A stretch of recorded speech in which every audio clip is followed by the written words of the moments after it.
السلام علیکم ورحمۃ اللہ وبرکاتہ۔ پروگرام مدینہ ثانی اور نظام حکومت کے ساتھ آپ کا میزبان ڈاکٹر مریاض عباسی آپ کی خدمت میں حاضر ہے۔ ناظرین، آج بات کریں گے پاکستانی صحافت میں خواتین کا کردار۔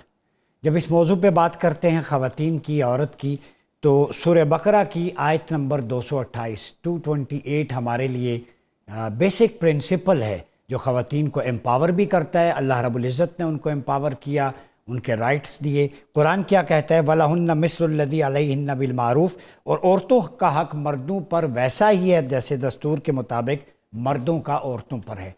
اس حق میں پیدائش کا حق، تعلیم کا حق، تربیت کا حق، وراثت کا حق، جاب کا حق، روزگار کا حق، صحت اور زندگی کی ضمانت کا حق، سارے بنیادی حقوق اللہ رب العزت نے اس ایک آیت کے چھوٹے سے ٹکڑے میں بیان کر دیے۔ جب عورت کی بات کرتے ہیں تو مغرب سے پہلے، ایون جاہلیہ کے دور سے پہلے، عالم عرب میں بیٹیوں کو زندہ درگور کیا جاتا تھا، عورت کو ٹیشو پیپر کی طرح یوز کیا جاتا تھا، غلامی سے بدتر سلوک کیا جاتا تھا۔ جب آئے پیغمبر امن جناب محمد مصطفیٰ صلی اللہ علیہ وسلم، تو انہوں نے سب سے پہلے بنیادی انسانی حقوق کی ضمانت دیتے ہوئے اعلان کیا کہ عورت کو میں کیا حق دے رہا ہوں۔ عورت جب ماں کی حیثیت سے ہوگی تو الجنت تحت اقدام الامہات، جنت ماؤں کے قدموں تلے ہوگی۔ عورت جب بیوی کے حق میں ہوگی تو خیرکم خیرکم لأہلی وانا خیر لأہلی، تم میں سے بہتر وہ ہے جو اپنے گھر والوں، بیویوں کے حق میں بہتر ہے، اور میں اپنے گھر والوں کے حق میں بہتر ہوں۔ عورت جب بیٹی کے روپ میں ہوگی تو سیدہ طیبہ طاہرہ فاطمہ الزہرا کے روپ میں جب وہ تشریف لاتی تو آپ صلی اللہ علیہ وسلم اپنی چادر مبارک بچھا دیتے، ان کے اکرام کے لیے کھڑے ہو جاتے، تعظیم کے لیے۔ عورت جب بہن ہوتی تو عورت کو اس کو وراثت کا حق پورا دیا جاتا۔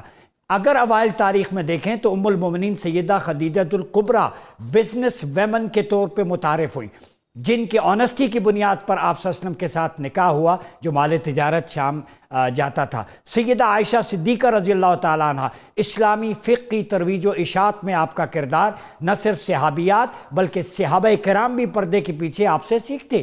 سیدنا ام سلمہ ہوں، امام جعفر صادق کی بہو ہوں جو چیف جسٹس رہیں، علم انصاب ہو، علم فلکیات ہو، میڈیکل سائنسز ہوں، طب ہوں، میدان جنگ ہو، ہر جہاں میں ہمیں خواتین کا کردار ملتا ہے۔ اور وہاں سے چلتے چلتے جب ہم سب کانٹیننٹ میں آتے ہیں تو عورت کا کردار بڑھ جاتا ہے۔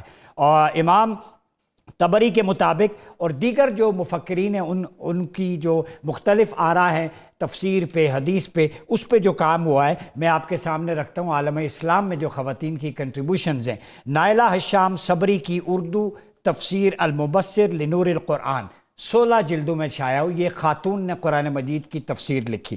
پھر ماجدہ فارس السمری کی تفسیر التوضیح والبیان فی تفسیر ای من القرآن 8 والیومز میں ہے قرآن مجید کی۔ فوقیہ ابراہیم الشرینی کی تفسیر تیسیر القرآن 4 جلدوں میں قاہرہ مصر سے شائع ہوئی۔ سمرا کورون نے تفسیر القاری ترکی زبان میں 13 جلدوں میں شائع کی۔